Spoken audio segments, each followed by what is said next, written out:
mid ka mid ah toddobada la yaab ee adduunka soo jiitaha indhaha taariikhyahanada iyo dalxiisayaasha astaantii jacaylka iyo daacadnimada Taj Mahal. Ka hor inta aanan gudagelin barnaamijkeena lecture page-keena oo aan kaga hadalno arrimaha taariikhda, dhacdooyinka iyo jacaylka, sidoo kale share garee fiidiyowga. Mahadsanid. Taj Mahal waa dhisme aad u weyn oo ku yaalla waddanka Hindiya, waxaana la dhisay intii u dhaxaysay sanadihii 1631 ilaa 1653, waxaana dhisay boqor Shah Jahan iyadoo ujeedku ahaa xuska xaaskiisa oo aad u jeclaa boqorku oo magaceedu ahaa Mumtaz Mahal. Taariikhda Taj Mahal waa mid ka mid ah sheekooyinka ugu quruxda badan. Sheekadu waxay soo bilaabatay markii Mughal Emperor Shah Jahan isagoo 14 jir ah uu jeclaaday amiiradii Persia ee muslimka ahayd Mumtaz Mahal sanadkii 1612.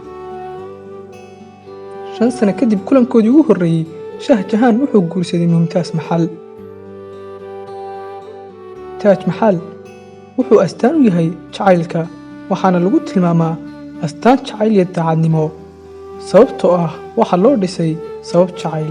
Waana sheeko jacayl oo aad u qurux badan isla markaana wartay sanado badan. Taj Mahal wuxuu ku yaallaa Hindiya, gaar ahaan magaalada Agra oo loo yaqaano magaalada Taj Mahal. Waana magaalada ugu caansan Hindiya ee ku taalla gobolka Uttar Pradesh ee Hindiya, oo ah gobol aad u ciriir badan oo tirada dadkiisa lagu qiyaaso ku dhawaad 200 oo milyan. Magaaladan waxay qiyaastii 204 kiiloomitir koonfur ka xigtaa magaalada caasimadda waddanka Hindiya ee Delhi.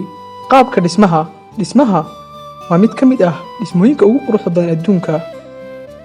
Dad badan ayaa aad u jecel, sirtuna waa inuu yahay mid qadiimi ah, sidoo kale qurux badan oo soo jiita dalxiisayaasha.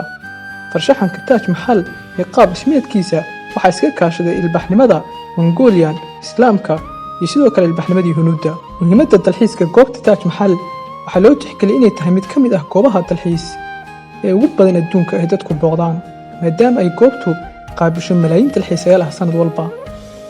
Qiyaastii sanadii 2015, magaalada Agra waxay qaabishay 10 milyan oo dalxiisayaal ah. Sidaas darteedna waxa ay ku leedahay saamiga ugu badan dalxiisayaasha maxalliga ah iyo kuwa ajaanibta ah ee gobolka Uttar Pradesh. Muddadii u dhaxaysay sanadihii 2013-2016, wadada dhaqaalaha ee dalxiiska ee ka soo gashay gobolka Uttar Taj Mahal waxaa lagu qiyaasaa 750 milyan oo dollar. Dalxiiskeeda iyo muhiimadda taariikheed awgeed, goobta Taj Mahal waxaa lagu daray liiska UNESCO si loo ilaaliyo hiddaha adduunka. sanadii 1983, daawashada Taj Mahal ee habeenkii, mid ka mid ah waxyaabaha ugu caansan ee dalxiisayaashu u soo qulqulaan, ayaa ah ku raaxaysiga habeenkii daawashada Taj Mahal si xasiloon, gaar ahaan maalmaha uu dayaxu buuxo. sanadkii 2004, dowladda Hindiya waxay u ogolaatay dalxiisayaasha inay soo geli karaan Taj Mahal habeenkii si ay u arkaan iftiinka dayaxa ee ku dhacaya marmarka cad, kaas oo samaynaya sawir gaar ah sabab la xiriira midabada ka muuqda marmarka. Sidoo kale waxaad ku raaxaysan kartaa daawashada iftiinka dayaxa habeenkii Taj Mahal 5 maalmood oo kaliya bishii. Toddobada la yaab ee adduunka. Sanadkii 2000 waxaa la qabtay olole caalami ah oo lagu xusayay toddobada la yaab ee adduunka, waxaana ka mid ahaa meelaha la xushay Taj Mahal. goobaha la xushay waxaa ka mid ahaa goobo taariikhi ah iyo kuwo kale oo qadiim ah. sanadkii 2007 waxa uu ka mid noqday si toos ah Taj Mahal goobaha la xushay. Intaas ayuu ku soo dhamaaday barnaamijkeennii. waad ku mahadsan tahay daawashadaada.